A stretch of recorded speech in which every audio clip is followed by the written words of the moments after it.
Hi, I'm Alan Davis with the Christmas Company, and we're here today to talk about Chase Oaks Church in Plano, Texas. Welcome.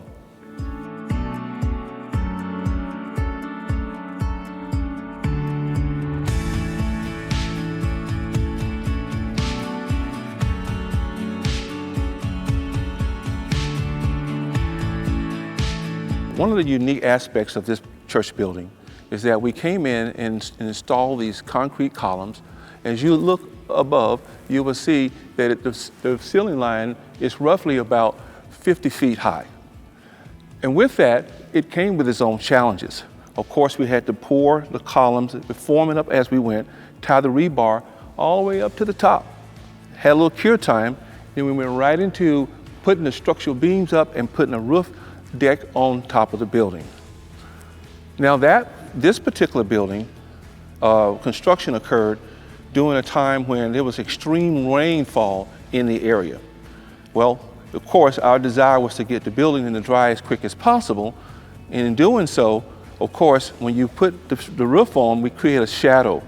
And the shadow effect will keep the ground wet for a long time. So we went through different means and methods to make sure we could continue to work.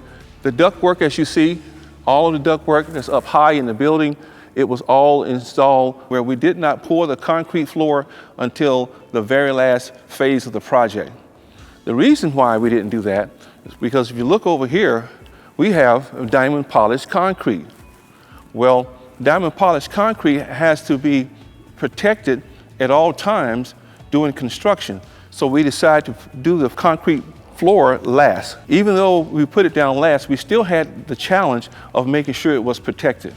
In doing so, what we decided to do was use a concrete spray sealer to seal the concrete when it was poured. And we kept maintaining that on a weekly basis because we knew we was going to come in and polish all the sealer off. We also make sure we put diapers underneath every lift that we had in case there was a major oil leak or spill or anything that could have potentially damaged or stained the concrete. To build a building that does not leak, we have to pay particular attention to every single detail. Now we know that the design team have their typical design documents where they have formulated their means and methods of how to construct a building so it stays dry. Your responsibility as a contractor is to challenge those methods, to make sure that the methods are still applicable today and is giving the best value to the client. So when this building was built, we made sure we went around every foot of this building to make sure that water did not penetrate. We had the right waterproofing measures in place so that the building never would leak.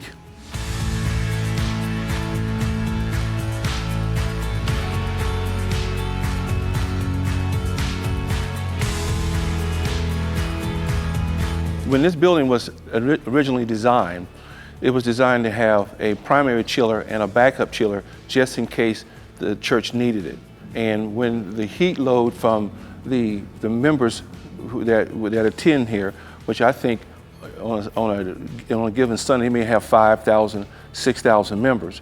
In addition to that, you see, if you notice all the glass that's here, it also has a higher heat load gain. Behind the blue wall, you notice to my right, and maybe to your left, there are two chillers that's located there. You may notice that sometimes on buildings, there'll be a screen wall put around rooftop units. Well, it's the same thing here, but it's on the ground level. Not only that, but it also helps with noise because the chillers can be quite noisy sometimes. The difference you have here is that they have the raised seating.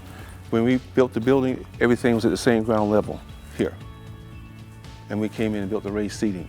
We expanded the building about halfway here, that direction. Beforehand, this was the whole congregation where they sat. We also, you won't be able to see this, but they've got walls extending to the deck here now. You might can see the light, skylight up there, if you will. Those are all automated, where there's power so that it can come up and let as much sunlight in as they like to have come in. It really makes a big difference when you open those shades up. The high wall you see there, those are acoustical panels on that wall. And they're there to absorb sound. Even the chairs themselves has its own acoustical quality. Now we've entered the youth building. While we were building the main campus sanctuary, we was building this building at the same time. If you look around, we have a very unique, very well-designed lighting element above the ceiling, very decorative. Their whole theme here was to make sure that things are spotlighted. You'll see a lot of spotlights to bring attention. You'll see a lot of areas where they allow for their members' kids to congregate, to keep them close together. The whole facility is designed to be multifunctional, whether you can play volleyball, basketball, you can do badminton. It also has a catwalk in the top area to allow their children to see or get from different angles around the area. It's really nice. If you notice here, we have what I call a Starbucks-like bar area. Speaking of waterproofing systems, if you know, this is an elevated patio deck, and it's right over the structure that's open to the inside of the building. So we had to make sure that we put a waterproofing system that could withstand the rain and would drain everything off the building away to create a building that does not leak. That's one of the things we do at Chrisman, and we take pride in, is to make sure we can build a building that does not leak.